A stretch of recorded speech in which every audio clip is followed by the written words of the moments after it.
Rule 1 of Greek mythology. The gods don't play by human ideas of good and evil. They're immortal, all-powerful, and petty. They hold grudges, pick favorites, and treat mortal lives like pieces on a board. One goddess guides Odysseus home. One god is determined he'll never reach it. Same family. Rule 2. Fate cannot be dodged. 3 old sisters spin, measure, and cut the thread of every life, and even Zeus usually respects what they've woven. In this world, prophecies have a habit of coming true, often because someone tried to avoid one. Rule 3. Pride is lethal. The Greeks called it hubris, acting like you're above the gods. Boast at the wrong moment, and the universe corrects you. Remember Odysseus shouting his name at the Cyclops? That single moment let Poseidon hunt him for years. And one bonus rule that explains half of the Odyssey. Be good to strangers. The Greeks called it xenia. That beggar at your door might just be a god in disguise. But where did these gods even come from? It begins with a father who ate his own children. Before the gods, there was nothing. The Greeks called it chaos. And out of nothing came everything. First the earth, Gaia, then the sky, Uranus. Their children were the Titans, the first gods, vast as continents. The youngest Titan, Cronus, overthrew his own father and took the throne of the universe. But a prophecy haunted him. One day, your child will overthrow you.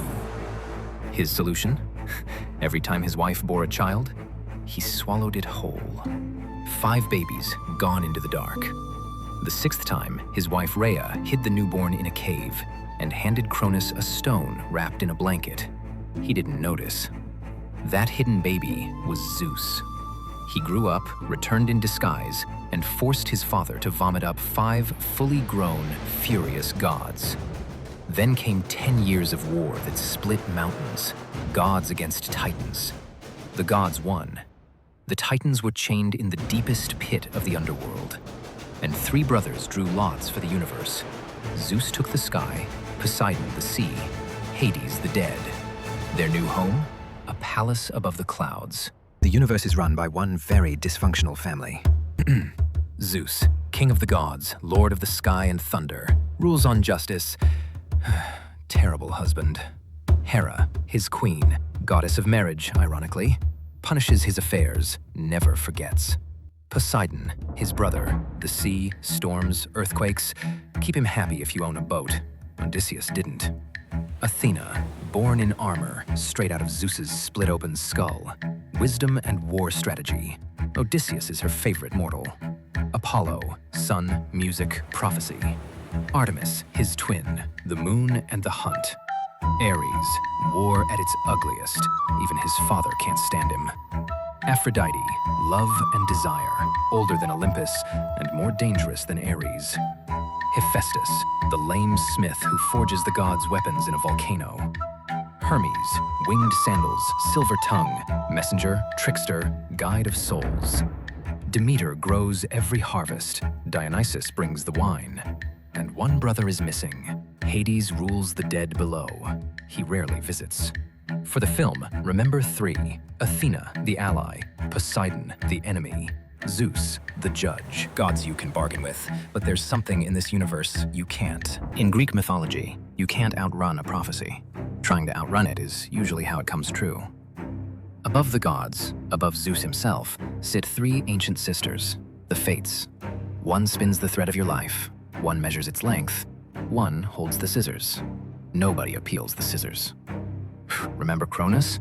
A prophecy said his child would overthrow him, so he swallowed his children. And that's exactly why his hidden son grew up angry enough to do it. The dodge is the trap, every time. And if fate is the law, hubris is the crime. A mortal acting like he's above the gods. The proud king, the boastful hero. The Greeks watched the sky after such words, because the answer always came. You've already seen it happen. A clever captain, safely escaping a blinded giant who just had to turn and shout his real name. That single boast rewrote his fate, 10 years adrift. The gods forgive many things. Pride isn't one of them. But there's a stranger rule still, one about beggars at your door. Ancient Greece had one unbreakable law, and it wasn't written by kings. Feed the stranger at your door, shelter them, ask their name only after they've eaten. They called it xenia, the sacred bond between host and guest, and Zeus himself enforced it because any stranger, any beggar, might be a god in disguise, testing you. Break the law, and cities burn. Don't believe it? The Trojan War, the deadliest war in mythology, started as a xenia crime. A prince named Paris was welcomed as an honored guest in Sparta and left with his host's wife. The Cyclops? He ate his guests. He lost his eye. Which brings us to a hall in Ithaca, where 108 suitors have spent years devouring a missing man's food, his wine, his wealth, while courting his wife. In the eyes of the gods, this isn't rude. It's sacrilege, the worst xenia crime of all. And the punishment is already sailing home. When it knocks, it will look exactly like a harmless old beggar. Gods, monsters, heroes, mortals, who actually outranks whom? Greek mythology has a power ranking, and humans are at the bottom. Almost. At the top, the primordials. Chaos, earth, night. Not people, forces. The universe's raw material, older than worship. Below them, the titans, the first rulers. Most are chained in the deepest pit for losing a war to their own children. Those children run things now. The Olympians. 12 thrones, infinite grudges.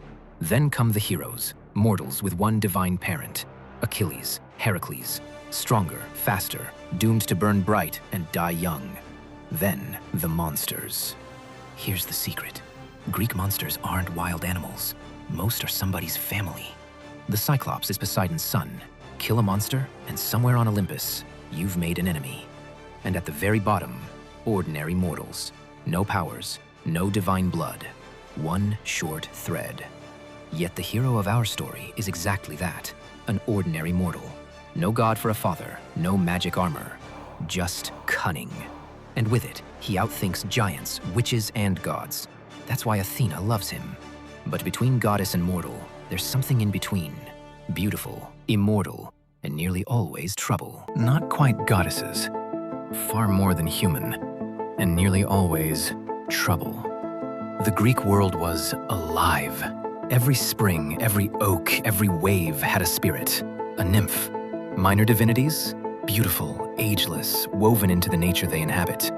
Most are harmless. But when a nymph wants something, a favor, a treasure, a person, she has centuries of patience and no reason to take no. Calypso is a nymph. Her island is paradise. Her love is real. And her guests don't leave. She kept the greatest sailor in Greece for 7 years, like a bird in a golden cage. Circe is something else entirely.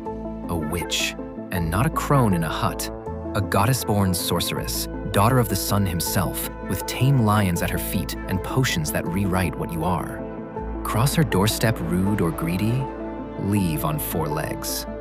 In the Odyssey, they are the 2 most dangerous islands on the map because neither wants to kill our hero. They want to keep him. Comfort, it turns out, is a deeper trap than any whirlpool. But the sea holds worse. Where do the monsters actually come from? Next time, follow the Tellery for episode 15.